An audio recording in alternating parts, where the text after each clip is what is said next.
الحمد للہ رب العالمین والصلاة والسلام علی سید الانبیاء والمرسلین۔ کس نے قطروں کو ملایا اور دریا کر دیا، کس نے ذروں کو اٹھایا اور صحرا کر دیا، کس کی حکمت نے یتیموں کو کیا در یتیم اور غلاموں کو زمانے بھر کا مولا کر دیا، آدمیت کا غرض سما مہیا کر دیا،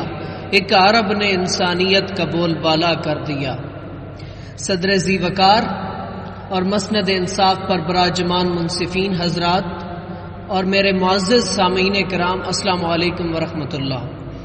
آج میں جس ایمان افروز موضوع کو اصحاب ایمان کے سیوان کی زینت بنانا چاہتا ہوں وہ ہے معلم انسانیت۔ صدر محترم کہتے ہیں کہ باران رحمت کی سب سے زیادہ ضرورت وہاں محسوس کی جاتی ہے جہاں پر زمین خشک سالی کی بنا پر اناج کی کوپلوں کی جگہ ببول اگلنے لگے۔ رسول اللہ صلی اللہ علیہ وآلہ وسلم اس ریگزار عرب میں صحاب رحمت بن کر تشریف لائے جہاں انسانی تہذیب و تمدن اور اخلاق و کردار کے باغ خشک ہو چکے تھے، جہاں سلخ و خیز کے گلہائے تازہ کی جگہ ظلم و تعدی اور کفر و شرک کے جھاڑ اگ رہے تھے، وہاں کے تپتے ہوئے صحراؤں میں ظلم و ستم کی باد سموم سے جھلستے ہوئے ریگستانوں میں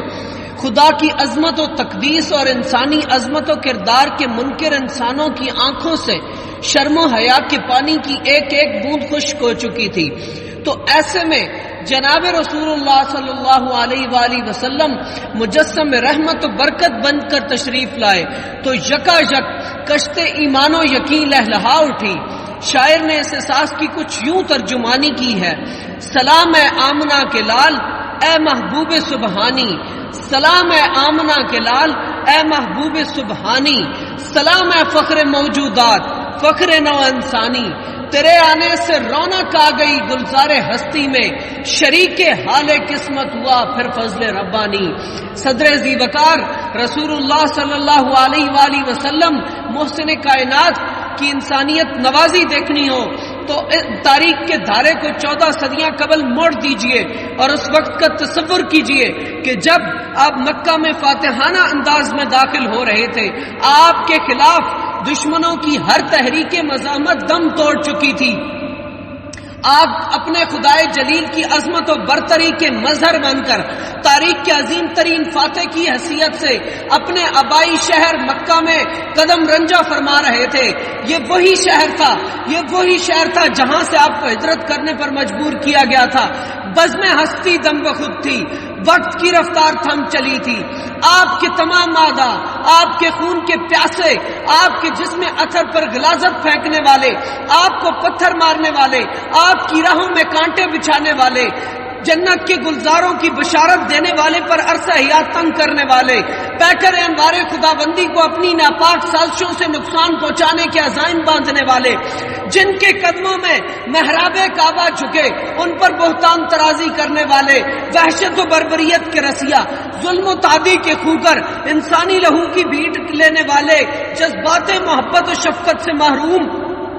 اقدار انسانی سے بے بہرا، یہ سب کے سب جناب رسول اللہ صلی اللہ علیہ وآلہ وسلم کے حضور لرزہ براندام کھڑے تھے اور اپنے بدترین ماضی کی خباستوں کو یاد کر کے اپنے آپ کو سخت سے سخت سزا کا مستحق بنا چکے تھے۔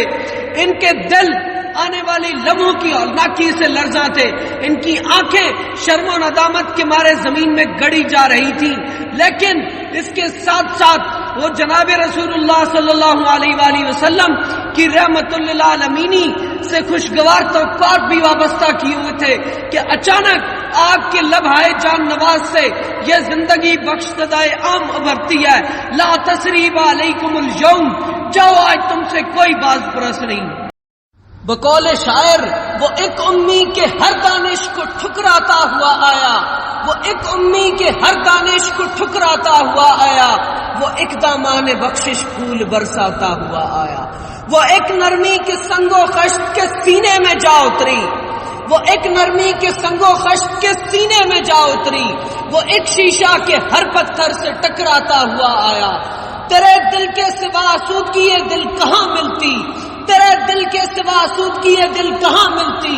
تیرے در پہ زمانہ ٹھوکرے کھاتا ہوا ہے۔ صدر ذی وقار،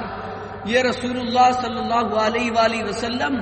کی عظمت بے پایاں اور انسانیت نوازی کا ہی اعتراف ہے کہ آج دشت و جبل میں، بحر و بر میں، زمین و آسمانوں میں، عرب کے ریگزاروں میں، ایشیا کی عبادت گاہوں میں، یورپ کے علم و تہذیبی سرمایہ میں، افریقہ کے کالے انسانوں کے چمکتے ہوئے دلوں میں، محسوسات کے مہکبار گلستانوں میں، عشق و عقیدت کے پرانوار ایوانوں میں، فکر و تدبر کی روشن وادیوں میں، شعراء کی مدح ترازیوں میں، ادیبوں کی ادب نوازیوں میں اور خطیبوں کی تکلم باریوں میں جناب رسول اللہ صلی اللہ علیہ وآلہ وسلم کا نام نامی، اسم گرامی، دنیا کے سب سے بڑے محسن اور معلم کی حیثیت سے ابھرتا اور جگمگاتا ہے۔ روح فطرت کا یہ جان نواز پیغام علامہ اقبال کے لفظوں میں محبت رسول کا کچھ یوں احساس بخش رہا ہے: قوت عشق سے ہر سمت کو بالا کر دے، قوت عشق سے ہر سمت کو بالا کر دے، دہر میں اسم محمد سے اجالا کر دے،